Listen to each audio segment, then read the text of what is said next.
जय श्री कृष्णा। श्री कृष्ण जी कहते हैं कि मौन सबसे अच्छा उत्तर है किसी ऐसे व्यक्ति के लिए जो आपके शब्दों को महत्व नहीं देता। जिंदगी में दो व्यक्ति जीवन को नई दिशा दे जाते हैं, एक वो जो मौका देते हैं और दूसरा जो आपको धोखा देकर निकलते हैं। इन दोनों ही व्यक्तियों से व्यक्ति को जीवन में सीख लेनी चाहिए। जीवन में जब भी कभी हिम्मत टूटे तो एक बात हमेशा याद रखना मेरे दोस्त, चाहे कोई आपके साथ हो या ना हो, परंतु ईश्वर सदैव आपके साथ रहते हैं। गीता के अनुसार परमात्मा कभी किसी का भाग्य नहीं लिखते। जीवन के हर एक कदम पर हमारी सोच, हमारा व्यवहार और हमारा कर्म ही हमारे भाग्य को निश्चित करता है।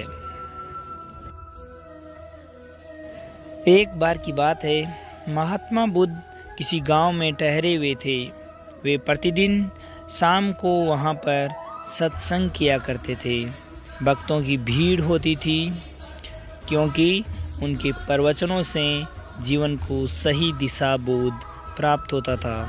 बुद्ध की वाणी में गजब का जादू था। उनके शब्द श्रोताओं के दिल में उतर जाते थे।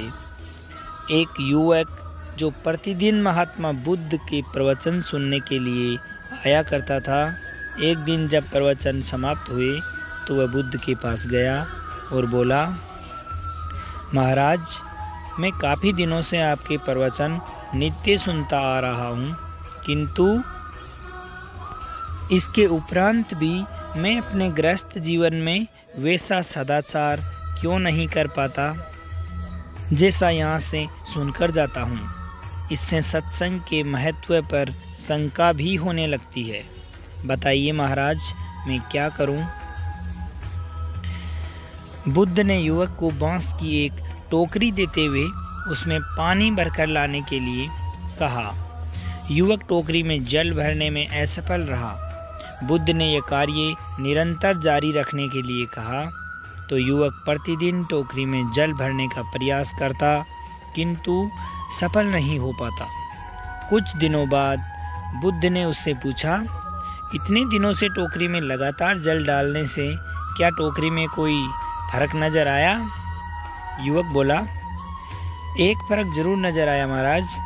पहले टोकरी के साथ मिट्टी जमा होती थी, अब वह साफ दिखाई देती है, कोई गंदगी दिखाई नहीं देती और इसके छेद पहले जितने बड़े नहीं रह गए हैं, वे बहुत छोटे हो गए हैं। तब बुद्ध ने उसे समझाया, यदि इस तरह से पानी में निरंतर डालते रहोगे तो कुछ ही दिनों में ये छेद फूलकर बंद हो जाएंगे और टोकरी में पानी भर पाओगे।